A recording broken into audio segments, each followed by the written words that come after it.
Indian Christian day July 3వ తారీఖును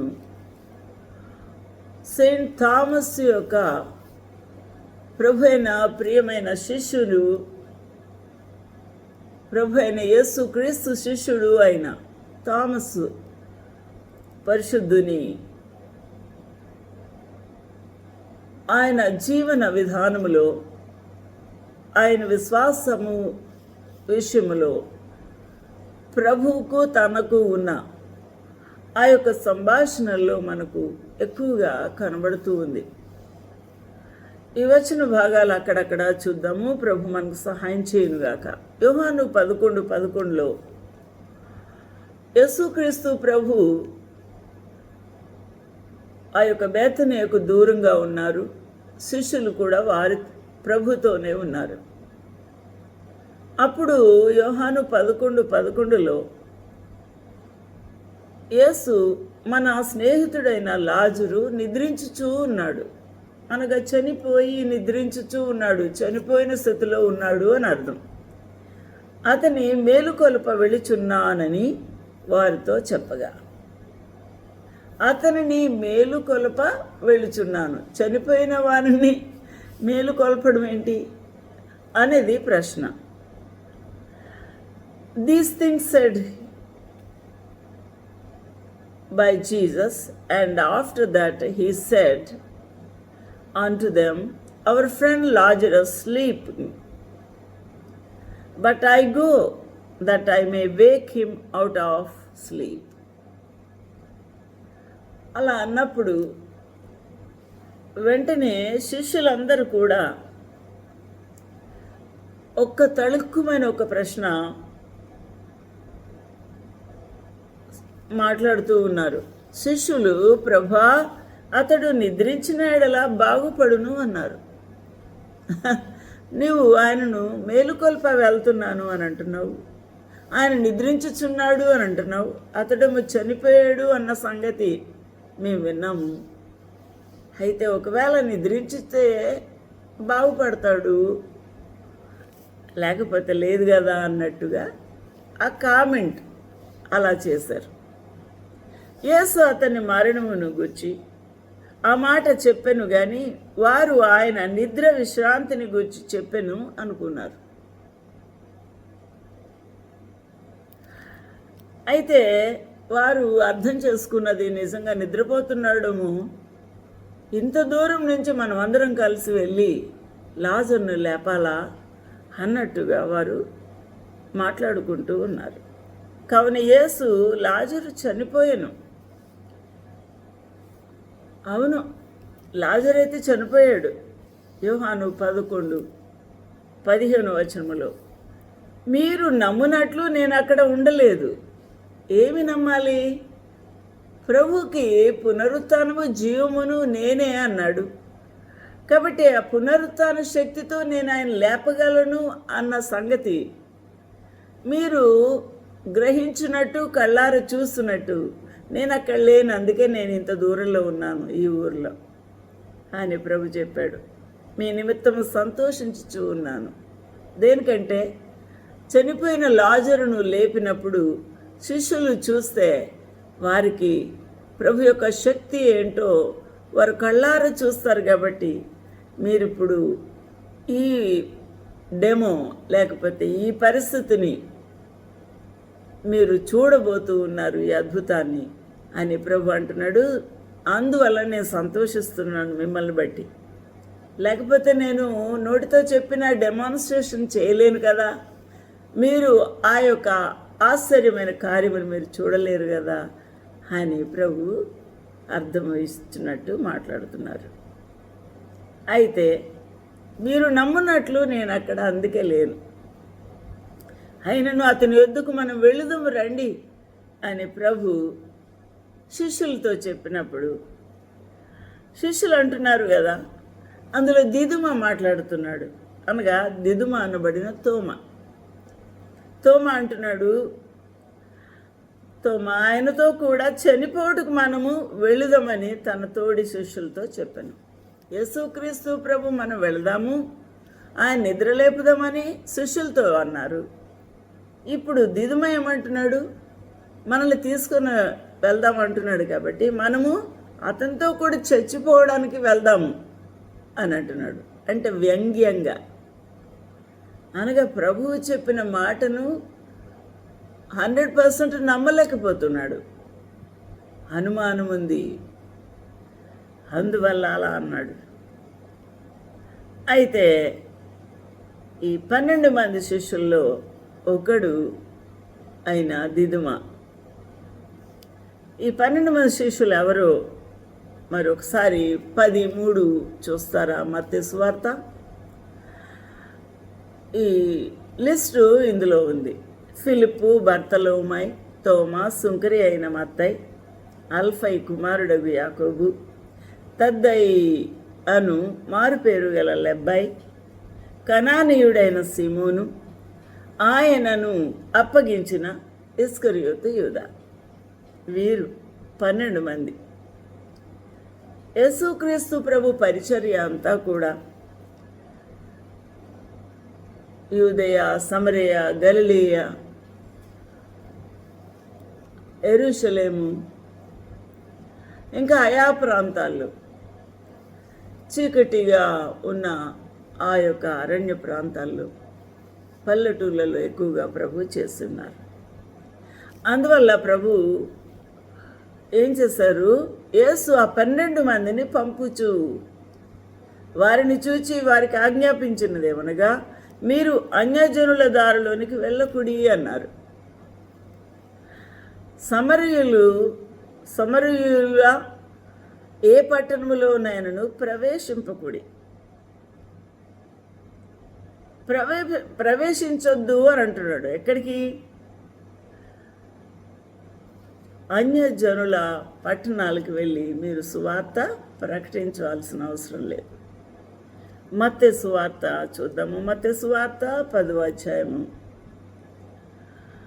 5వ వచనము మనం చదువుకుంటూ ఉన్నాం.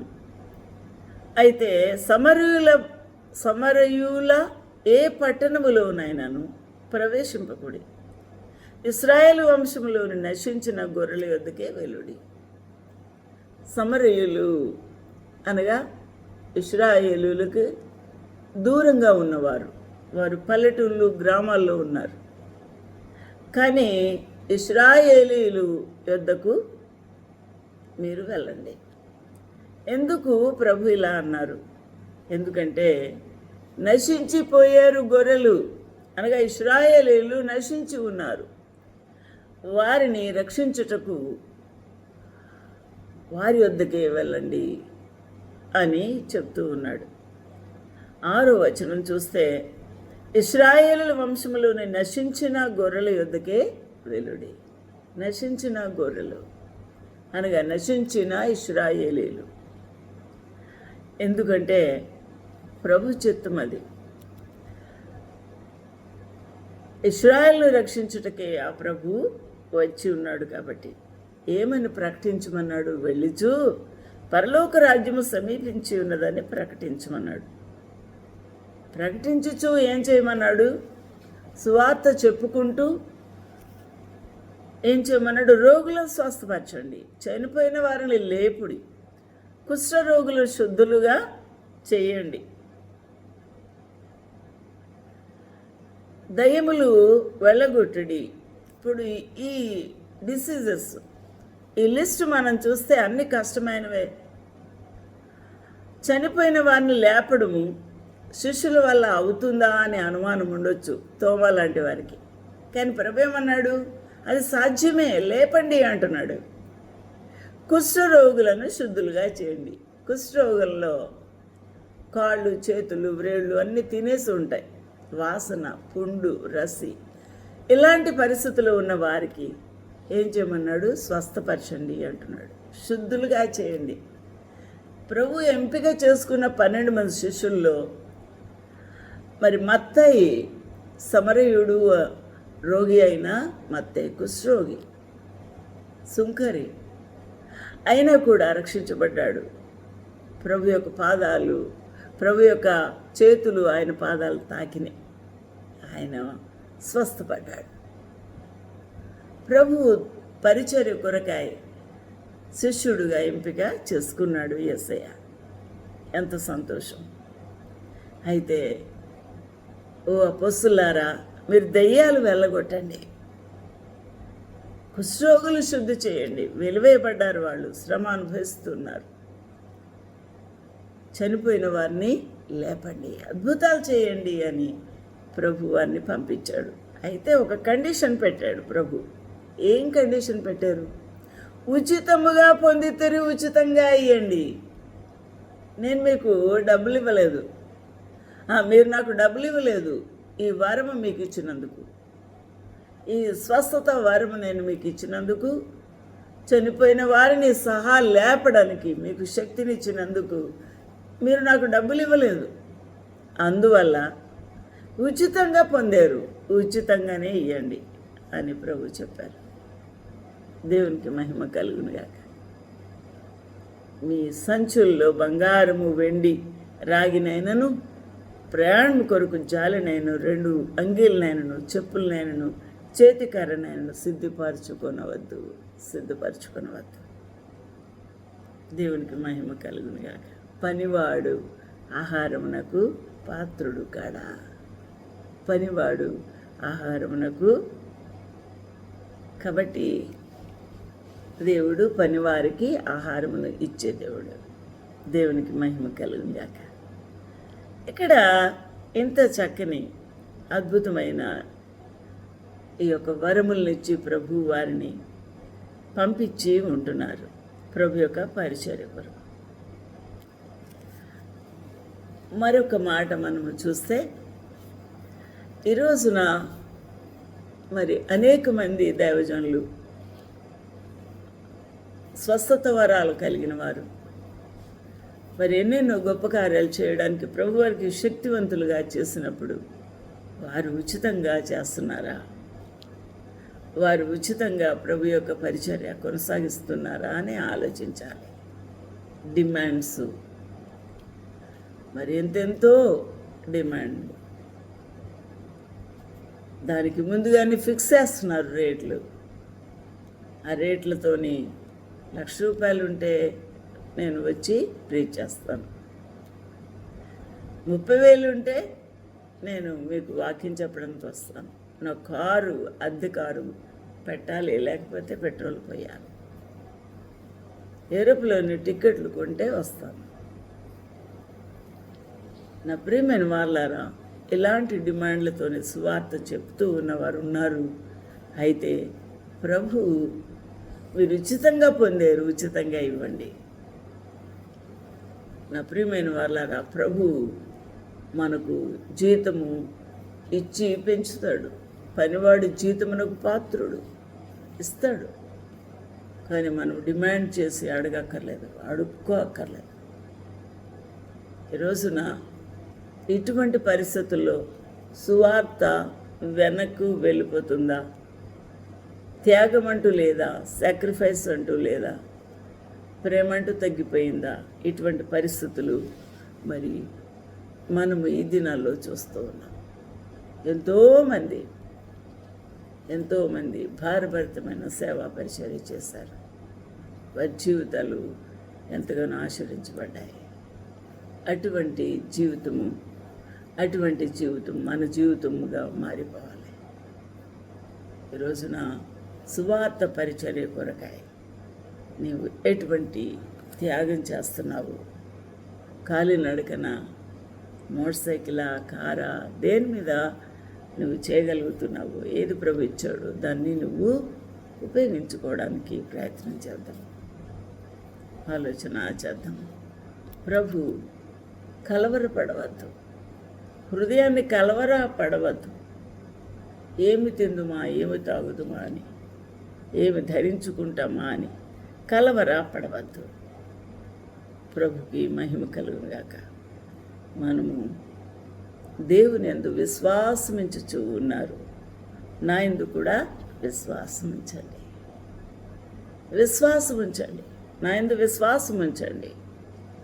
కాబట్టి విశ్వాసం ఉంటే మనం అడిగినవన్నీ పొంది ఉన్నామని నమ్మవచ్చు. మరి విశ్వాసం లేకపోతే నమ్ము, అందుకని మనం అడగం, అందుకని మనం పొందలేము. అది మన యొక్క బలహీనతే, లేకపోతే మన తప్పే అవుతుంది. ప్రభు ఇవ్వడానికి సిద్ధంగా ఉన్నాడు. కాబట్టి క్రీస్తు ప్రభువుని ఈ లోకమునకు ప్రజెంట్ చేయడానికి నువ్వు వెళ్ళి సువార్త పరిచరణ చేయాలి. బూదిగంతములకు వరకు సువార్తను ప్రకటించుడి. మీరు వెళ్ళి బూదిగంతముల వరకు సువార్తను ప్రకటించుడి. తండ్రి యొక్కయు కుమారుని యొక్కయు పరిశుద్ధాత్మ యొక్కయు నామమున బాప్తిసం ఇచ్చుచు వారిని మనము ప్రభు సన్నిధిలో చేర్చవలసిన వారమే ఉన్నాం. అట్టి భాగ్యం ప్రభు మనకు అనుగ్రహించాలని వేడుకుందాం. ప్రభు సెయింట్ థామస్ను బట్టి ఆయన యొక్క సాక్ష్యము అనేకులు స్ఫూర్తిదాయకంగా ప్రభు ఇన్స్పైర్ చేసి అనేకులు ఆయన వైపుకు ఆకర్షించును గాక. ప్రభు నిన్ను నన్ను వాడుకొనుగాక. ఆమేన్, ఆమేన్, ఆమేన్.